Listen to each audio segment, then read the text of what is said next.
Thank you for everyone for being here, and also I would like to thank for the conference organizer to let me to present a certain part of my work here. So as you could see from here, my presentation's title is Spectroscopic Analysis of Nanometer Scale Heterogeneity inside the UV-cured PEG-based polyacrylate hydrogels. First, let's take a look at the outline of this presentation. So first, I will introduce what is UV-cured, namely photopolymerization. And then I would like to show you why we should analyze the nanogel structure inside this photopolymerization procedure. And then I will show you the sample preparation procedure for this study. And finally, we gave some kind of presentation, some kind of characterization about these structures.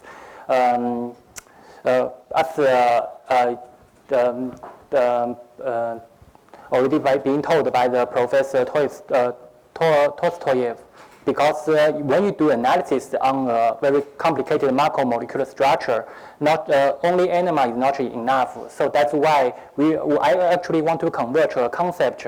You should use a combination of various different analytical technique to really resolve the structure problem. So let's first take a look at what is the photo-initiated polymerization. Photo-initiated polymerization basically use UV light to shoot at the UV photoinitiator, and then it will split and then create a radical. And this radical will react with the double bond like polyethylene. They will gradually start the propagation, namely initiation of the polymerization, and then create a radical, and this radical attack another acrylate, and this kind of propagation reaction started. And when it go to certain size, and then they will have a certain kind of probability to encounter a terminator. Normally, it's like a hydrogen or like a salt inside the system, or maybe even an oxygen. So it will terminate the reaction and create a polymer. And then normally during this kind of curing procedure, you will find that first you in the solvent-free this kind of solution, because in industry we actually use a lot of photo curing procedure to make like the capsule used in the drug system. So that's why we use solvent-free PEG diacrylate as the starting material for this kind of material preparation.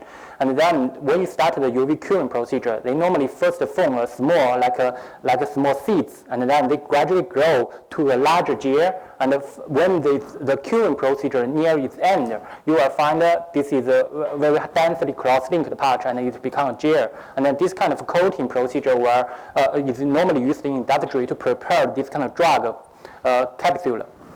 And this kind of nanogel formation really depends on the structure you used, namely the chemical structure you used during the photo curing procedure. They will create sometimes a very huge heterogeneity inside the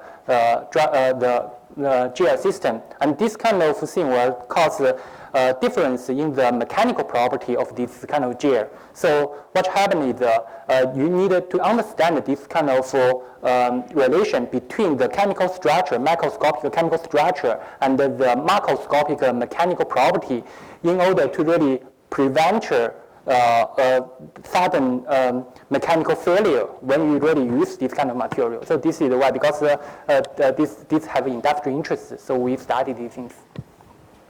And then we prepared 3 different kinds of sample with different curing degree. So basically, as you could see here, the double bond will be consumed if you do the photo curing reaction. So if you test the double bond, you actually could check the IR spectrum around namely around 810 per centimeter, and then this is represented by namely the CH stretching bond near the carbonyl group. And you also could really test the carbonyl group near the double bond, because the conjugated double bond and the carbonyl group will give you a chemical shift, carbon-13 chemical shift around 180 ppm And then if it's consumed, you will normally shift this chemical shift to around 150. So you could really check if the curing is fully completed or there is something left. So with these two methods, we could really calculate the curing degree. And then once we prepare the sample, we start to do the measurements. As I already talked about, by the I think Dr. The first speaker of this morning. He already introduced the spin diffusion measurements. So maybe I just give it here. Then we use a very standard double quantum dipole filter based spin diffusion measurements. And then when you do the domain calculation, we based on this equation derived by the Danko in 94, and then with two approximation for calculating the rigid spin diffusion coefficient for rigid domain and the spin diffusion coefficient for the mobile domain. And these two papers is the relevant, namely reference. And then let's take a look at the results from the spin diffusion measurements. So when you increase the curing degree, basically this one is around 50, this one is around 60, this one is around 75. And then you will increase the domain size, as you could see from here.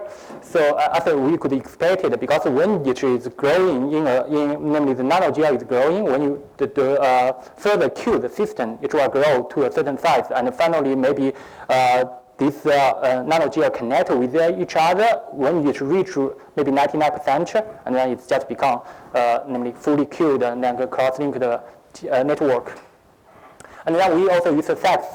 So I think maybe majority of you really know what is a small angle X-ray diffraction. So you basically do like a normal diffraction diffraction technique. You shoot X-ray around the sample, and then they show a diffraction pattern, and then you get this kind of diffraction pattern. You could really get this kind of namely Q is the unit inside of the reciprocal the dimension. So you get this Q value versus the signal intensity, and then once you get this kind of intensity, namely increase, namely a small peak, you normally, I think the contrast is not good. Actually, there's two fitting for these two peaks.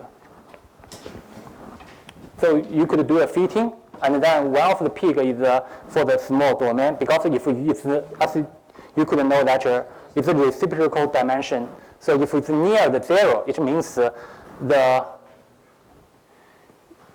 it's actually green, a little bit green. There are two peaks actually here. So one is amorphous, called amorphous halo here. The other one is this small peak. It actually represents the nanogel.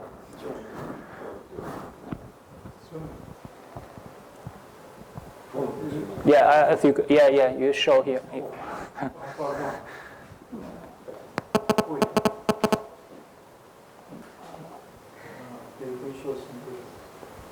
So you could already see some kind of dark thing here. Yeah, you see. There is two fitting. So you could use this fitting to really to extract information for the domain size.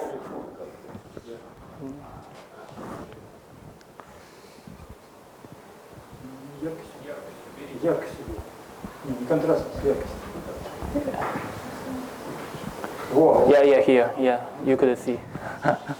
Okay, so this domain size that you could see slightly slower, slightly smaller than the one we calculated from spin diffusion. Actually, it's based on, I will explain it later actually.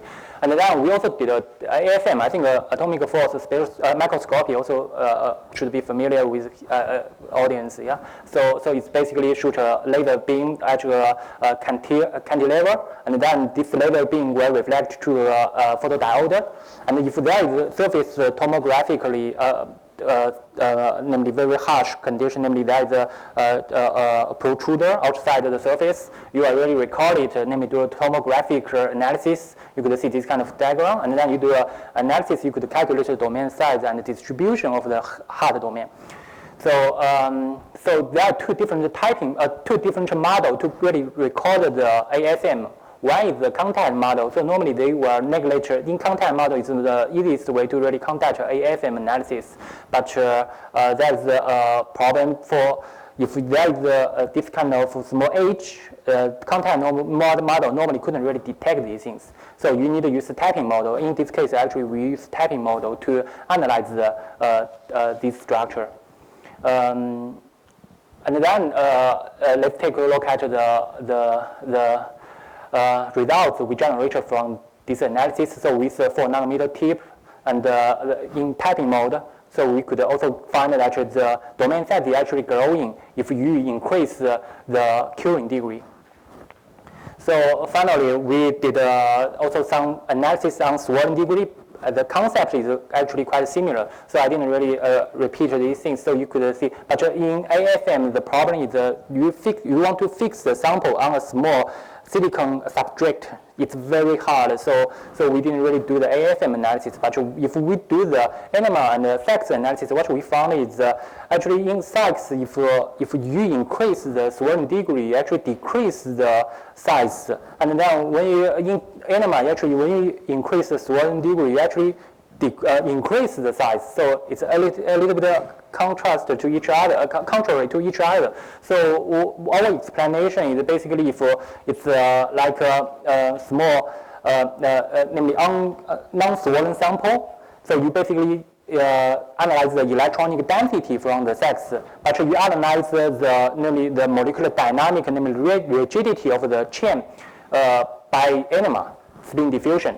So if you swollen the sample, so some part of it have namely the electronic density actually decreased, but you only analyze this small part because that you couldn't really show a big peak, namely the periodic structure, namely electronic density increasing in the sex data. But in this kind of swollen sample, what happened is the stretching of the polymer chain also could cause the rigidity of this kind of the polymer chain's rigidity. So you will have a larger domain size in this case. So this is our explanation.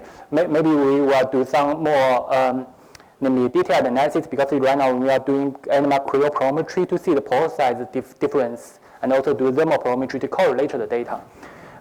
So this is conclusions. So nanogel formation is for sure happened during this curing procedure. So second is we analyze it by several different techniques, and we find comparable results. So NMR spin diffusion is capable of doing analysis on this kind of system. And then third is the measurements on swollen sample shows different tendency, probably because they probe different property inside the system.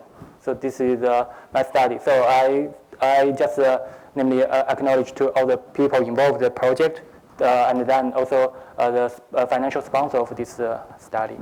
Yeah, thank you very much. Questions to Dr. Wu?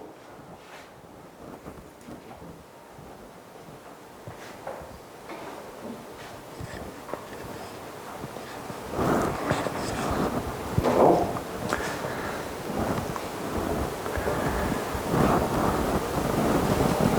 I ask you. Okay. The second, previous slide. No, previous. Previous? Yeah. Which one? Maybe with conclusions. Conclusion, okay. Oh, yes. I couldn't see what does it mean, dry samples. A dry sample, non-swollen sample. Basically, when analyze this sample, they are in dry condition. So these spin diffusion measurements, these sex data, they are in dry condition, but with different curing degree. So we just cure it by namely IR analysis to get a different namely conversion rate, double bond conversion rate by fitting these two peaks. So you see this is sample after curing, sample before curing, and then do the integration, and then we could see the ratio. Yeah. Thank you. Yeah. Any more questions? Because one of my supervisors are Russian, he's here. So I'm quite curious about Russian, so I can hear. Yeah. Yeah. Thank you very much. Yeah. Thank you.